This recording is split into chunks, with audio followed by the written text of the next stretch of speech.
देश के प्रधानमंत्री नरेंद्र मोदी जी ने 2014 में जब शपथ ग्रहण की बतौर प्रधानमंत्री, उस वक्त देश एक बहुत आर्थिक लचर व्यवस्था के दौर में से गुजर रहा था और स्वाभाविक रूप से अगर नरेंद्र मोदी जी को देश के प्रधानमंत्री के नाते सत्ता में लाने का देश की जनता ने अगर फैसला लिया तो उसके पीछे एक बहुत बड़ी भावना ये रही कि देश को एक मजबूत नेतृत्व की आवश्यकता है। नेतृत्व ऐसा जो बड़े फैसले, कड़े फैसले ले सकता हो, देश का सम्मान दुनिया के मानचित्र पर अलग पहचान के साथ खड़ा हो, देश आर्थिक दृष्टि से अपने पांवों पर खड़ा हो। ये सारी उम्मीदें, जिसको मैं कह सकता हूं आकांक्षाएं, अपेक्षाएं देश की जनता की स्वाभाविक रूप से हमारे देश के वर्तमान यशस्वी प्रधानमंत्री नरेंद्र मोदी जी से थी। और मोदी जी का बड़ा साफ इस बात को लेकर के मानना था कि देश का सुधार आर्थिक सुधार किए बिना संभव नहीं है। इकोनॉमिक रिफॉर्म्स लाने की आवश्यकता है और बड़े फैसले लेने की आवश्यकता है। और उस दृष्टि से प्रधानमंत्री नरेंद्र मोदी जी ने जब कार्यभार संभाला तो एक आग्रह पूरे देश की जनता के सामने उन्होंने रखा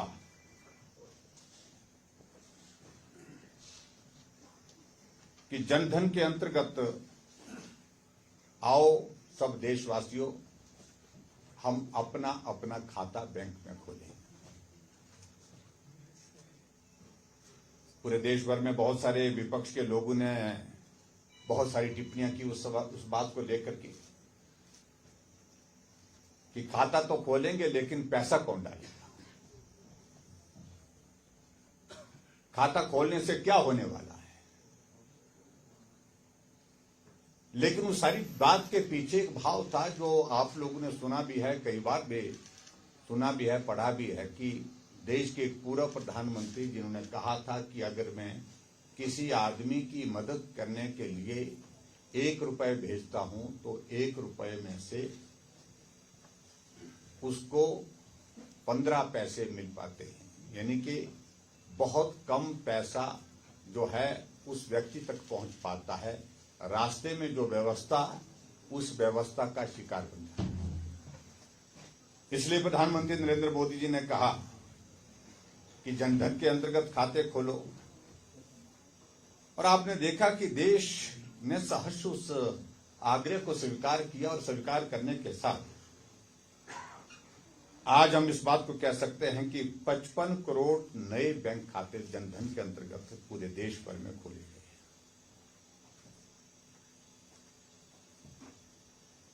और इन खातों में डीबीटी के जरिए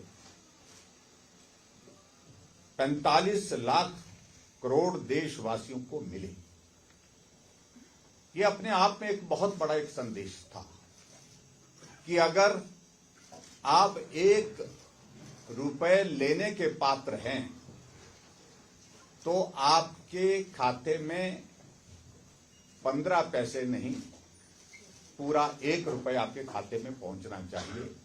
यानी कि बीच की उस सारी व्यवस्था को समाप्त कर दिया, जहां गरीब आदमी की मदद के लिए जो केंद्र सरकार की ओर से, सरकार के माध्यम से जो पैसा भेजा जाता था, उस पैसे को वहां पर पहुंचाने में जो कठिनाई होती है, ये एक मुझे लगता है कि एक बहुत बड़ी एक शुरुआत उस दृष्टि से थी। उसके बाद आगे हम अगर रिफॉर्म्स की दृष्टि से कहें इस बात को तो पूरा देश ने, पूरी दुनिया अब जानती है कि नरेंद्र मोदी जी बड़े फैसले लेने वाले, मजबूत फैसले लेने वाले नेता हैं।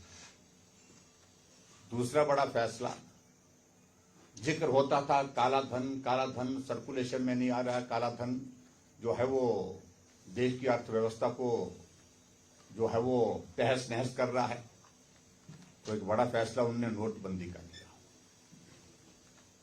हालांकि उस पर भी कई तरह की टिप्पणियां करने का मौका कुछ लोगों को मिला, लेकिन उसके बावजूद भी उन्होंने फैसला लिया और बहुत बड़ा पैसा जो सर्कुलेशन में नहीं था वो सर्कुलेशन में आने के लिए विवश हुआ। ये मैं समझता हूं कि एक बहुत बड़ा कदम था और जिस कदम को कोई बड़ी हिम्मत के साथ ही कर सकता था, और ये हिम्मत की तो देश के प्रधानमंत्री नरेंद्र मोदी जी ने की। और जो डिजिटल भुगतान को प्रधानमंत्री जी ने एनकरेज किया, स्वाभाविक रूप से उससे बहुत बड़ा जो लाभ जो है वो आर्थिक दृष्टि से भारत को मजबूत करने के लिए मिला है। इस बात को भी हम अच्छी तरह से जानते हैं कि आगे बढ़कर के यूपीआई की अगर हम बात करें तो यूपीआई में भी आपने देखा होगा इस बात को कि 30 दिसंबर 2016 को यूपीआई की शुरुआत की और आज देश में 51 करोड़ से ज्यादा यूपीआई के यूजर्स हैं और 6.5 करोड़ जिसमें व्यापारी हैं जो बिजनेस कम्युनिटी से बिलोंग करते हैं। और अगस्त के महीने में 25.08 लाख करोड़ जो है वो ट्रांजैक्शन यूपीआई के माध्यम से हुए। ऐसी बातों को लेकर के मैं आप सबके सामने जो बात कहने की कोशिश कर रहा हूं, उसका अभिप्राय है कि रिफॉर्म्स लेने की आवश्यकता थी, करने की आवश्यकता थी। उसका एक इम्पैक्ट जो है भारत की अर्थव्यवस्था पर निश्चित रूप से पड़ना चाहिए। और आज हम इन सारी बातों का जिक्र करते करते अगर यहां पहुंचे तो मैं इस बात को कह सकता हूं कि आज हमारे भारत की जो विकास दर जो है वो 7% से भी ज्यादा की गति के साथ जो है वो आगे बढ़ रही है।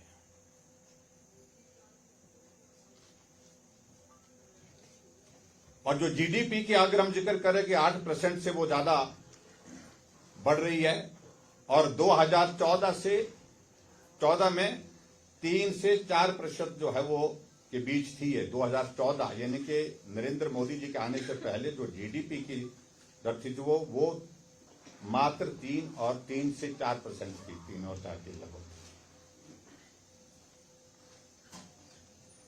और 2014 में जो महंगाई दर थी वो 9% के लगभग थी और आज वो महंगाई दर जो है 3 से 4% के बीच में है। मैं थोड़ा सा इस सारी चीज को लेकर के डिटेल में ये कह रहा हूं कि हमको थोड़ा पृष्ठभूमि में जाकर के अगर देश की जीडीपी का अगर हम जिक्र करें 98 लाख करोड़ से अब बढ़ करके हमारे देश की जीडीपी 340 करोड़ से पार हो गई है। तो ये बहुत बड़ा इंक्रीज उस दृष्टि से है जिसका हम जिक्र कर सकते हैं। और सबसे बड़ी बात मैं ये कहना चाहता हूं, जिसको सरल भाषा में हम कह सकते हैं कि 11 वर्ष पहले जब देश के प्रधानमंत्री नरेंद्र मोदी जी ने देश की बागडोर संभाली थी, हम दुनिया की इकोनॉमी में उस वक्त 11वें स्थान पर थे और आज भारत दुनिया की इकोनॉमी में 4थे स्थान पर है। और यह साबित करता है कि जो प्रधानमंत्री नरेंद्र मोदी जी ने बड़ा साफ शब्दों में कहा था कि हमारा लक्ष्य है कि 2029 तक भारत दुनिया की तीसरी इकोनॉमी बना करके छोड़ेंगे। और स्वाभाविक रूप से इस बात को हम सिर्फ दावा ही नहीं कर रहे हैं, ये होने वाला है, इसलिए होने वाला है जो इम्पैक्ट आप लोगों ने देखे हैं, जो देश की इकोनॉमी में सारी चीजों को लेकर किया है। मित्रों, इस बात को लेकर के भी बड़ा मुझे आप सबके बीच में कहना है, जिस विषय पर आज हम बात करने वाले हैं, और वो है जीएसटी के अंदर जो रिफॉर्म्स लाए हैं।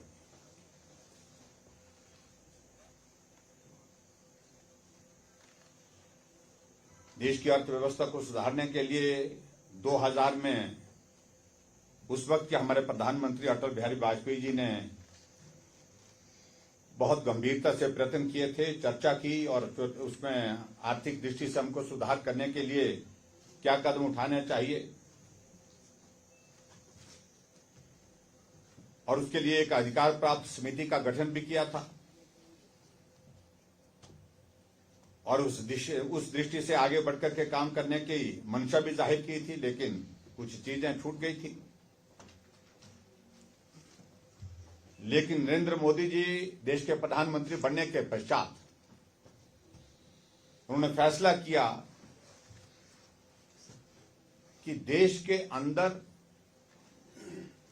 हमको एक व्यवस्था देनी है टैक्स के लिए, वन नेशन वन टैक्स। और उसके लिए उस वक्त उनके मंत्रिमंडल में वित्त मंत्री के नाते अरुण जेटली जी थे, और आखिरकार 1 जुलाई 2017 को मध्य रात्रि एक बहुत बड़ा आर्थिक सुधार की दृष्टि से बड़ा कदम उठा करके एक फैसला लिया कि हम देश के अंदर वन नेशन वन टैक्स की व्यवस्था लागू करेंगे, और इसलिए जीएसटी लागू हुआ। स्वाभाविक रूप से नई चीज थी देश के लिए, देश के व्यापारियों के लिए, देश के लोगों के लिए, और शुरू में बहुत पैसा भी लगा कि बहुत कॉम्प्लिकेटेड है सारी चीज में, इस प्रक्रिया में से कैसे होकर के हम सारी व्यवस्थाओं को ठीक प्रकार से चला सकते हैं। लेकिन धीरे धीरे इस फैसले के पश्चात चीजें आगे बढ़ी, और मैं इस बात को कह सकता हूं कि आज पूरे देश भर में वन नेशन वन टैक्स के अंतर्गत जीएसटी पूर्ण रूप से प्रभावी ढंग से लागू होने के साथ साथ देश की आर्थिकी में, देश की इकोनॉमी में बहुत बड़ा सहयोग देकर के गई है। और मैं समझता हूं कि जीएसटी का ये वन नेशन वन टैक्स का कॉन्सेप्ट बिल्कुल उसी तरह से जिस प्रकार से जब भारत आजाद हुआ था तब सरदार वल्लभ भाई पटेल जी ने 562 रियासतों को इकट्ठा करके एक भारत का निर्माण, मजबूत भारत का निर्माण की दिशा में जो कदम उठाया था, उसी तरह का कदम ये जीएसटी का मैं मानता हूं। और उसी तरह से इसकी आवश्यकता प्रमुख रूप से जो उस वक्त अनुभव की गई, उसमें प्रमुख बात यह थी कि टैक्स के बहुत सारे स्ट्रक्चर थे, अलग अलग स्ट्रक्चर थे, जिसमें टैक्स कलेक्शन में भी बहुत बड़ी कठिनाई का सामना करना पड़ता था उसमें, और अलग अलग राज्यों में वैट की जो एक समस्या थी जिसमें समान दरें नहीं हुआ करती थी।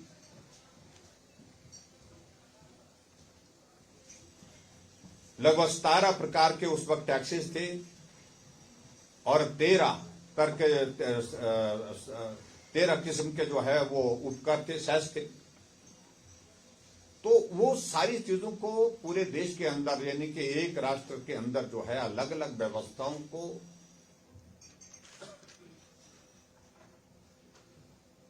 इस प्रकार से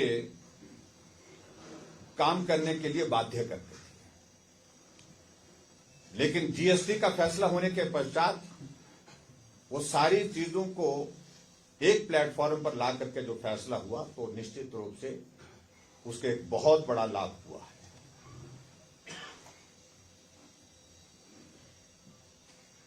इसको समझाने के लिए थोड़ा वक्त जरूर लगा, लेकिन उसके बावजूद वे इस सारे फैसले को पूरे देश ने स्वीकार किया, लागू किया, और खासतौर से जो हमारे बहुत सारे जो व्यापारिक वर्ग है उनका एक बहुत बड़ा उसमें योगदान रहा।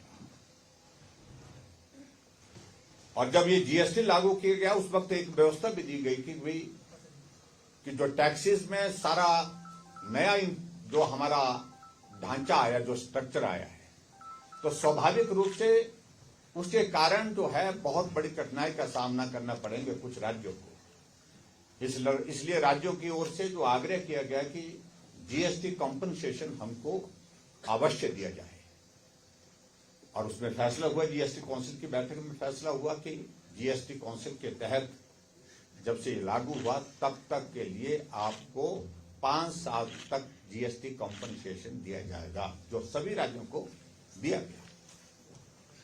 उस स्टेट को सबको एक सपोर्ट मिला, और उस सपोर्ट के चलते प्रदेश में जो टैक्स के कलेक्शन के नुकसान के कारण जो है किसी तरह की कठिनाई का सामना नहीं करना पड़ा। तो एक बहुत बड़ा वो फैसला था, और वो फैसला जो है जून 2022 तक लागू रहा। 2022 तक सभी प्रदेशों को जीएसटी कॉम्पनसेशन का पैसा मिला, जो एक कमिटमेंट केंद्र सरकार की हमारी उस वक्त की थी, उसके तहत जो है वो उसको पूरा किया गया। लेकिन बाद में बीच बीच में हर बात को लेकर के बात आ रही थी कि जीएसटी में रिफॉर्म्स करने की आवश्यकता है, सुधार करने की आवश्यकता है। और स्वाभाविक रूप से कोई नई चीज शुरू होती है और बड़ी चीज शुरू होती है तो उसमें सुधार की गुंजाइश के लिए हमारे प्रधानमंत्री नरेंद्र मोदी जी का मन हमेशा खुला रहता था। हमेशा वो कहते हैं कि सुधार का, सुझाव का हमेशा अभिनंदन होना चाहिए, स्वागत होना चाहिए। मैं बतौर फाइनेंस मिनिस्टर, जब मैं मुख्यमंत्री था, जीएसटी काउंसिल की बैठक में गया तो समय समय पर लगातार उस पर सुझाव होते थे, और उन सुझावों को सुना ही नहीं जाता था। बहुत सारे सुझावों को वहां पर माना भी जाता था, स्वीकार किया जाता था, और जीएसटी काउंसिल की बैठक में उनको पारित किया जाता था।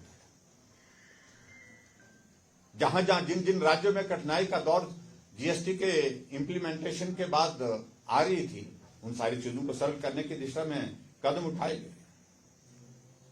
लेकिन मैं इस बात को लेकर के मैं आपके सामने में जरूर कहना चाहता हूं कि जीएसटी लागू करने के बाद जो उसके इंपैक्ट्स को अगर हम देखें,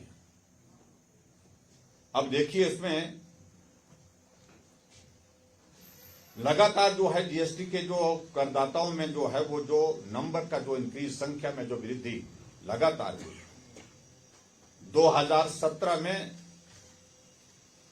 66,066.5 लाख से, मतलब 66.5 लाख से बढ़कर के ये 2017 में थी, और 2025 में वो 66.5 लाख से बढ़कर के 1,51,000 करोड़ हो गया, यानी कि ऑलमोस्ट डबल हो गया, और 3 टाइम्स के लगभग हुआ। तो मैं समझता हूं कि बहुत बड़ी इंक्रीज उसमें हुई है। जो जीएसटी के जो करदाता हैं उनके नंबर में इंक्रीज, बहुत बड़ी इंक्रीज हुई है।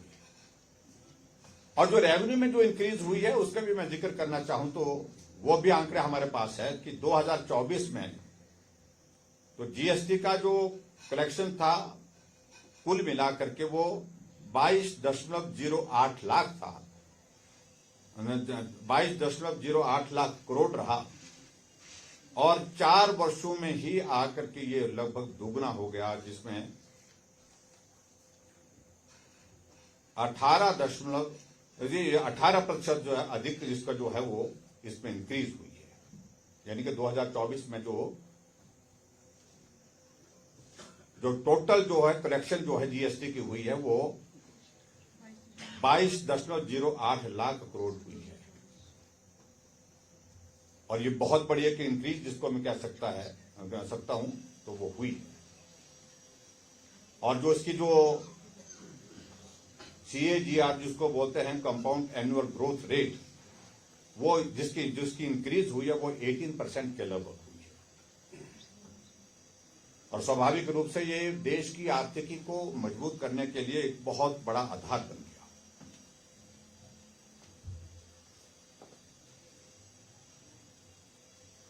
15 अगस्त को अब की बार देश के प्रधानमंत्री जी ने राष्ट्र को संबोधित करते हुए लाल किले से ऐलान किया था कि हम जीएसटी में सुधार करने के लिए खुले मन से काम करेंगे,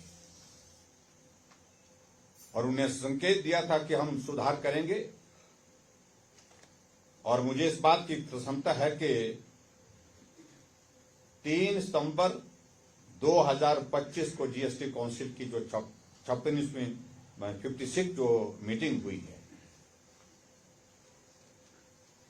उसमें बहुत महत्वपूर्ण फैसले लिए गए।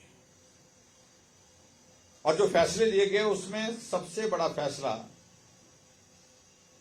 जो 12% और 28% के जो 2 स्लैब थे, जिसका इंपैक्ट जो बहुत बड़ी पॉपुलेशन पर था, बहुत बड़ी बिजनेस कम्युनिटी पर था, वो दोनों स्लैब जो है 12% और 28% का जो है वो समाप्त कर दिए गए।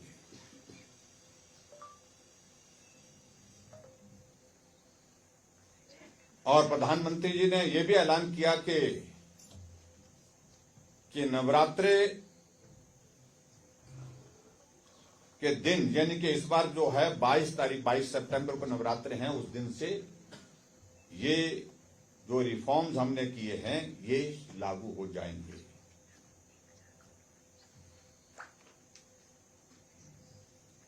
और इसमें जो इम्पैक्ट है, उस इम्पैक्ट को अगर हम देखें तो उसमें आप इस बात को देख रहे होंगे कि 31 से ज्यादा जो लाइफ सेविंग ड्रग्स, मैं समझता हूं कि बहुत इंपॉर्टेंट है इसमें ये, जहां 12% जीएसटी हुआ करता था उसको 0 पर किया गया है,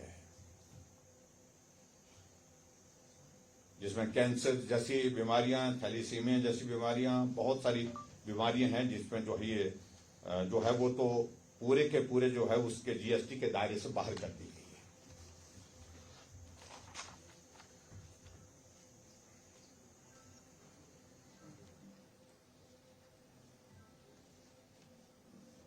और 18% के दायरे में जितनी भी जो वस्तुएं आती थी,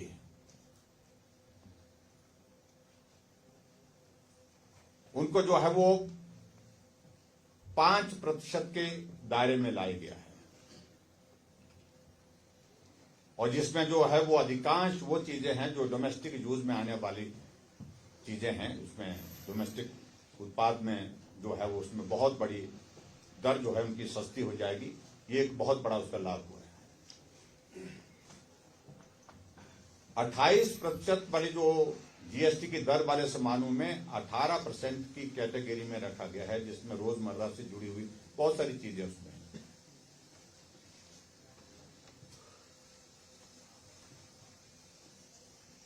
और मैं इस बात को भी मैं कहना चाहता हूं,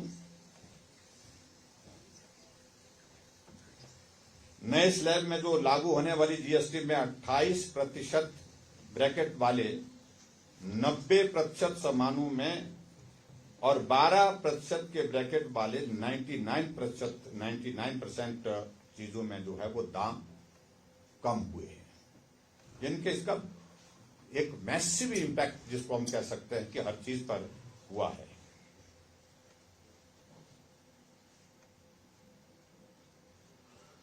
और स्वाभाविक रूप से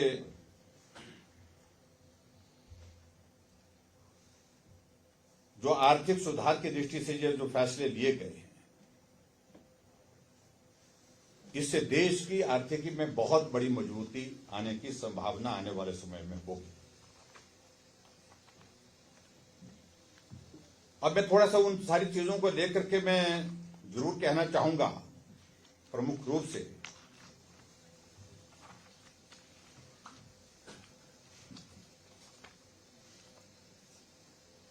अब जैसे उसमें जो हमारी वस्तुओं का कुछ का मैं जिक्र करना चाहूंगा, जैसे ये बहुत बड़ी लंबी सूची है, लेकिन उसमें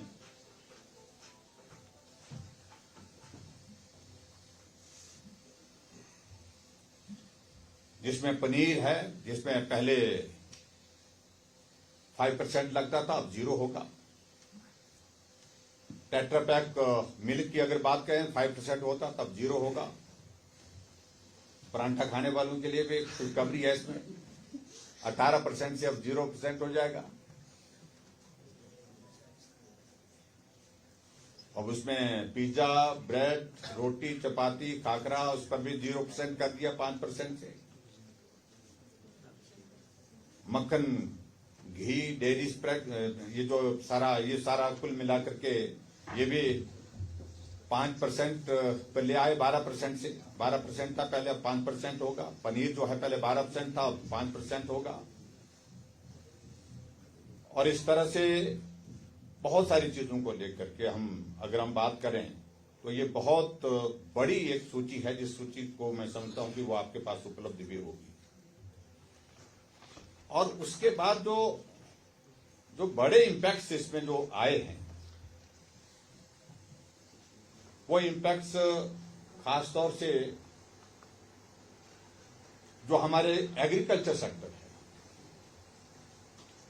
उसमें बहुत बड़ा, जो हमारे किसानों और बागवानों के लिए इसमें बहुत बड़ी एक राहत है। उस दृष्टि से अगर हम ट्रैक्टर की अगर हम बात करें तो जहां पहले 12% लगता था, 5% लगेगा। ट्रैक्टर के टायर, ट्यूब, उस पर पहले 18% लगता था, 5% लगेगा। और इसके साथ तो जो एग्रीकल्चर टूल्स हैं हमारे, उस पर पहले 18% था, अब उसमें 5% लगेगा। कल पूर्जे की अगर हम बात करें,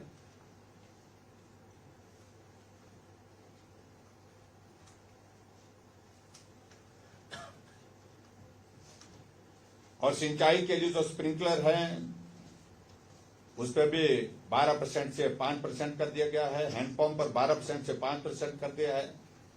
खाद बनाने वाली मशीनों पर भी 12% से 5% कर दिया है।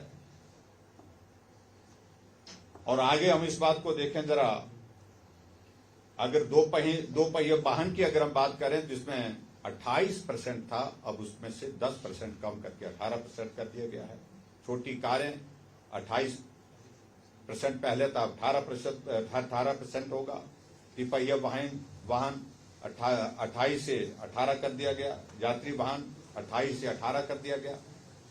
ये बहुत बड़ा, उसमें मैं कह सकता हूं कि एक बहुत बड़ा रिफॉर्म उसमें किया गया है।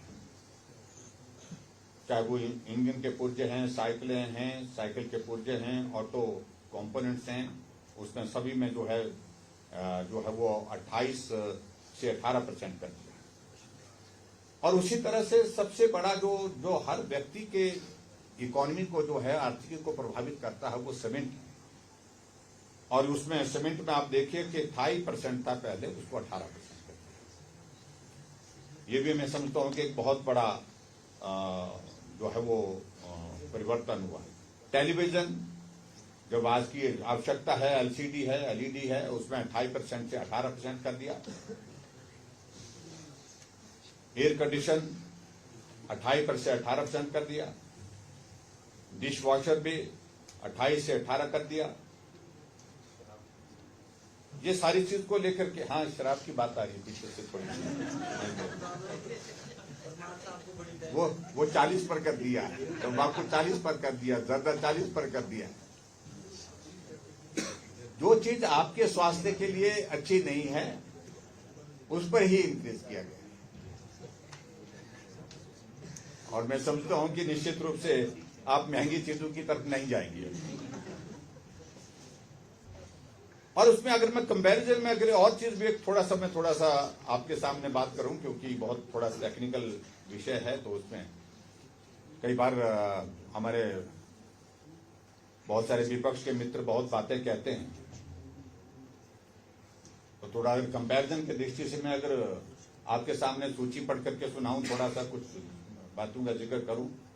यूपीए की गवर्नमेंट में, पूर्व की सरकार में, सीमेंट पर जो टैक्सेस थे वो 30% थे, जो अब 18%। सैनिटरी पैड पर 13% था, अब वो 0 होगा। पेंट्स पर 30% था, अब वो 18 होगा। फुटवियर पर 18% था, अब वो 5% होगा।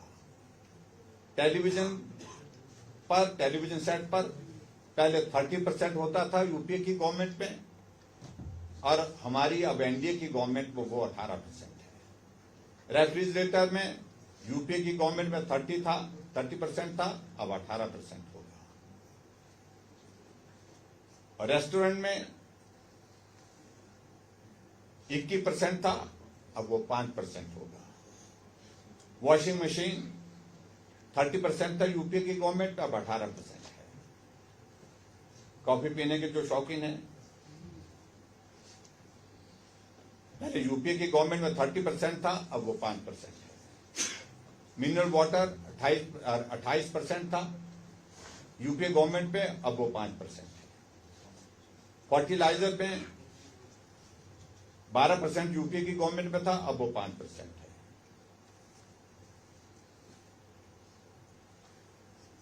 इस प्रकार से बहुत बड़ा एक परिवर्तन उस दृष्टि से अब की बार जो जीएसटी में जो रिफॉर्म्स किए गए हैं उसके माध्यम से हमको देखने को मिला है। मित्रों, मैं कुल मिलाकर के सारी चीजों का जिक्र नहीं कर पाऊंगा कि बहुत बृहद विषय भी है, लंबा विषय है, और काफी हद तक इसमें चीजें आपके सामने आ भी चुकी हैं। मैं आदरणीय प्रधानमंत्री नरेंद्र मोदी जी के इस फैसले का अभिनंदन करता हूं, स्वागत करता हूं, और निश्चित रूप से भारत मजबूत आर्थिक स्थिति के दौर में से आगे बढ़कर के और मजबूत करने की दिशा में सफल होगा, ये पूरा देश अब अनुभव कर रहा है, महसूस कर रहा है। और प्रधानमंत्री नरेंद्र मोदी जी के नेतृत्व में 2029 का जो लक्ष्य है भारत के सामने, देश के सामने जो रखा है उन्होंने, कि भारत दुनिया की तीसरी इकोनॉमी बना करके हम छोड़ेंगे, और इस लक्ष्य को निश्चित रूप से हम हासिल करने की स्थिति में हो पाएंगे। इसलिए जीएसटी के जो रिफॉर्म जो अभी जो ताजा जो 3 सितंबर को किए गए वो ऐतिहासिक हैं और भारत की अर्थव्यवस्था को बहुत बड़ी मजबूती देंगे, बहुत बड़ी ताकत देंगे। और निश्चित रूप से मैं इस बात को मान करके चलता हूं, समाज के हमारे सभी वर्ग जो है वो लाभान्वित होंगे। बहुत बड़ा लाभ जब 22 तारीख को पहला नवरात्रा शुरू होगा, उस नवरात्रे से जीएसटी के रिफॉर्म्स जो अभी पारित हुए हैं जीएसटी काउंसिल की बैठक में, वो लागू होंगे, तो बहुत बड़ी राहत इस देश के बहुत बड़े वर्ग को होगी, चाहे वो व्यापारी है, चाहे वो कंज्यूमर है, चाहे वो गरीब है, चाहे वो मध्यम वर्ग का है, सबको बहुत बड़ी राहत होगी।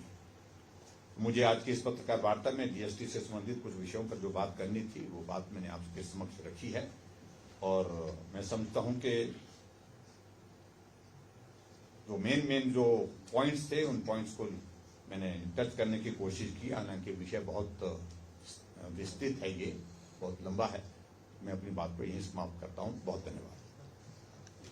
ठाकुर साहब, जैसे कि आपने दूसरी बार दोहराया कि हमारी देश की जो अर्थव्यवस्था की पूरे विश्व में तीसरे नंबर पर पहुंची है, पर बड़े बड़े वैज्ञानिक हैरान है, अर्थशास्त्री हैरान है कि जिस देश में 30 लाख करोड़ का दर्जा हो वो देश कैसे पहुंचेगा। जहाँ तक जीएसटी की बात कर रहे हैं, जीएसटी से हिमाचल को इतना घाटा होने वाला है आम आदमी को कि सरकार तो राज्य सरकार वैट पे इतना ज्यादा टैक्स लगा देगी कि वो तो बराबर हो जाएगा स्थिति।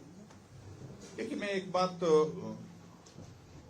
आपकी बात को सुनकर के मैं यही कहना चाहता हूँ, ये रिफॉर्म्स के इम्पैक्ट अभी आने वाले समय में देखने को मिलेंगे।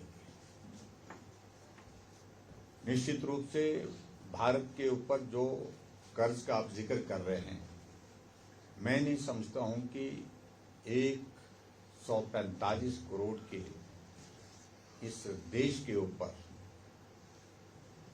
की जनसंख्या के इस देश के जो है इसके ऊपर इस लोन का कुछ बहुत बड़ा इम्पैक्ट पड़ने वाला है। जब हमारी आर्थिकी अंदर से मजबूत होगी, हम आत्मनिर्भर होने की दिशा में आगे बढ़ेंगे, तो निश्चित रूप से ये लोन के इम्पैक्ट जो है अपने आप जो है वो धीरे धीरे स्वतः जो है डाइल्यूट होंगे, कम होंगे। इससे देश की अर्थव्यवस्था पर कोई प्रभाव लंबे समय तक नहीं होने वाला है। और जहां तक बताई आपने कि हिमाचल प्रदेश की बात, तो हिमाचल प्रदेश के बारे में मैं तो सिर्फ इतना ही कहना चाहता हूं कि बार बार यही कहा जाता था कि जीएसटी की जो कलेक्शन होती है उससे स्टेट को बेनिफिट नहीं होता है, स्टेट को फायदा नहीं होता है। मेरा ये मानना है कि देश की आर्थिकी मजबूत होती है तो स्वाभाविक रूप से प्रदेश को भी उसका लाभ मिलता है। और वैट के माध्यम से, सेस के माध्यम से स्टेट गवर्नमेंट जो अपने रिसोर्सेज को खड़ा करने की जो बातें कह रही हैं, मुझे लगता है कि उनको थोड़ा सा एक बार पुनः विचार करने की आवश्यकता है। क्या उससे जो एक्चुअल जो कलेक्शन आ रही है उससे स्टेट को फायदा हो पा रहा है या नहीं हो पा रहा है।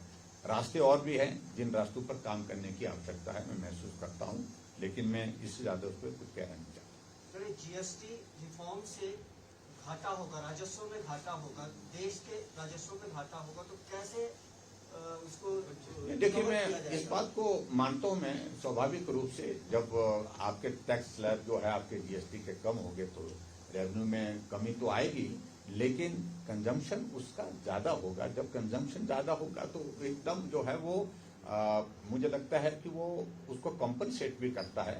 और दूसरी बात, जब वेलफेयर स्टेट में हम रहते हैं जहां इस देश में, वहां हमको इस बात का भी ख्याल रखना है कि देश हित में, जनहित में, गरीब लोगों के हित में क्या करना उचित है, मध्यम वर्ग के लिए क्या करना उचित है। तो मुझे लगता है कि उस दृष्टि से सारे फैसलों पर विचार करने के बाद ही निर्णय लिया गया। सर, इस घाटे को क्या केंद्र सरकार पूरा करने की कोई योजना बना रही है? नहीं, देखिए, मुझे नहीं लगता है। देखिए, इस घाटे के लिए कुछ भी नहीं। मैं कह रहा हूं कि अगर जीएसटी कलेक्शन कम होगा, रेवेन्यू कम होगा, तो निश्चित रूप से आपका कंजम्पशन बढ़ेगा, तो आपका जो लॉसेस आप देख रहे हैं कि कलेक्शन में होगा, वो कंपनसेट, मतलब उसी में कंपनसेट हो जाता है। सर, इसमें छोटी स्टेटों को लॉस होगा, जैसे हिमाचल जैसी छोटी स्टेट? नहीं, आई डोंट फाइंड, मतलब मुझे नहीं इसमें सारी चीज को ये दिखती है कि इसमें कोई स्टेट, छोटी स्टेट को कोई नुकसान होने वाला है। कैलकुलेशन है कि 48,000 करोड़ कम होगा, तो छोटी स्टेट का जो हिस्सा कम हो गया, तो बीजेपी क्या मतलब आप लोग सेंटर से डिमांड करेंगे कि हिमाचल को जो नुकसान हो रहा है फॉर द टाइम बीइंग उसकी कंपनसेशन करते? नहीं, देखिए, मैं तो पहले तो इसके इम्पैक्ट्स मैं बता रहा हूँ आपको कि जो इसके इम्पैक्ट्स होंगे वो किसी छोटे स्टेट या बड़े स्टेट को दृष्टि से नहीं होते। पूरे देश भर में एक जैसा जीएसटी काउंसिल का फैसला पूरे देश के लिए होता है। और जहां आप बात कह रहे हैं कि छोटी स्टेट को उसमें नुकसान होगा, ऐसी चीज की संभावना उसमें नहीं है। जो आपका शेयर है जीएसटी कलेक्शन का, वो आपको मिलेगा, निश्चित रूप से मिलेगा। हालांकि बड़ी स्टेट का जहां पर जीएसटी बहुत ज्यादा कलेक्शन होता है, वो अपने आप को इस बात को लेकर के थोड़े चिंतित है कि हम ज्यादा कमा करके देते हैं और उसके बाद हमको शेयर जो है वो पूरे देश के हिस्से के बराबर मिलता है, थोड़ा उनका ये मानना होता है। लेकिन कुल मिलाकर के मुझे लगता है कि इसका छोटे राज्यों पर कोई इस प्रकार के मतलब आर्थिक दृष्टि से कोई इम्पैक्ट, इस तरह से एडवर्स इम्पैक्ट नहीं आने वाला। हिमाचल पर जिस तरह का इम्पैक्ट पड़ रहा है, यही तो बात हरियाणा के मुख्यमंत्री ने कही है। जीएसटी काउंसिल को उन्होंने पत्र भी लिखा है, जो हिमाचल के कंसर्न है उनके भी बढ़ी है। उनका क्या कहना? उनका भी यही कंसर्न है कि हमारे रेवेन्यू में फर्क पड़ेगा, चिट्ठी लिखी है। नहीं, देखिए, इस सारी चीज को लेकर के जीएसटी काउंसिल की बैठक में फैसला लिया जाता है। अब यहाँ कई तरह की बातें होती है। देखिए, जीएसटी काउंसिल का फैसला जो है पूरे देश भर में लागू होगा। जीएसटी काउंसिल में बैठक में फैसला हुआ कि आपको जीएसटी कंपनसेशन 5 साल के लिए मिलेगा। और उस वक्त जो है कांग्रेस की गवर्नमेंट हिमाचल प्रदेश में थी, कांग्रेस की सरकार में ये फैसला मुख्यमंत्री वीरभद्र सिंह जी की उपस्थिति में हुआ, वहां पर उनके प्रेजेंस में हुआ।